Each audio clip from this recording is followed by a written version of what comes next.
Welcome to Tech Bytes and News, your daily roundup of articles featured in Hacker News. Today, we're diving into a fascinating article arguing against the use of query builders in favor of writing SQL directly. It's a surprisingly effective approach, and we'll explore why. Intriguing, right? Absolutely. I've always been a fan of abstraction, but this sounds like a compelling counterpoint. What's the core argument? The author contends that query builders, while seemingly convenient, often introduce unnecessary complexity and potential bugs. They argue that writing SQL directly offers greater clarity, maintainability, and testability. It's a bold claim, but the examples are pretty convincing. So they're suggesting we skip the abstraction layer entirely? That seems radical.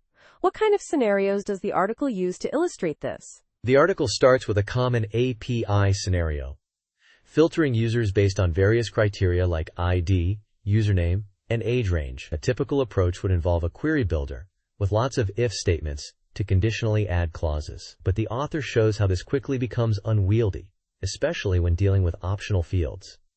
The code gets messy fast. I see. So how does the direct SQL approach solve this? Instead of building the query piecemeal, the author constructs a single SQL query that elegantly handles optional parameters using IS-NUL checks. It's incredibly concise and readable. For example, instead of multiple if statements, they use a single where clause with conditions like $2 is null, OR username equals $2. This handles NULL values gracefully. That's clever. It leverages the database's capabilities directly. Does the article cover other examples? Absolutely.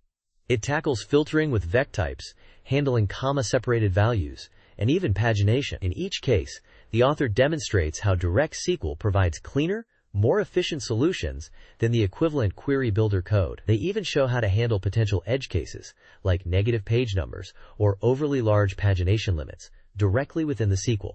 That's impressive. I'm particularly interested in the pagination example. How does it avoid the need for extensive validation in Rust? The author uses conditional limit and offset clauses within the SQL itself. This allows for default values and range checks directly in the database, eliminating the need for separate validation logic in the Rust code. It's a beautiful example of shifting responsibility to where it belongs. So it's not just about cleaner code, but also about security and efficiency. By handling validation in the database, you reduce the attack surface and prevent potential errors. Exactly. And the article also covers update statements, showing how Coalesce can elegantly handle partial updates based on optional fields. It's all about leveraging the power of SQL to its fullest extent. I'm still a little hesitant. While I appreciate the elegance, isn't there a risk of losing some of the benefits of type safety and compile time checks that query builders offer? That's a valid concern. It's a trade-off. The author acknowledges this, but argues that the increased clarity and maintainability of direct SQL outweigh the potential downsides, especially in larger projects. Plus, good testing practices can mitigate the risk of runtime errors. I see. It's definitely food for thought. This approach seems particularly appealing for projects where database interactions are a significant part of the application logic. It could lead to significant improvements in code readability and maintainability. Precisely. The article concludes by emphasizing the benefits of directly using SQL, highlighting its conciseness, testability, and the ability to easily test queries directly within a database client like DataGrip. It's a compelling argument for a more direct approach to database interactions. Thanks for joining us on Tech Bytes and News. We hope you found this discussion insightful. Goodbye. Bye-bye.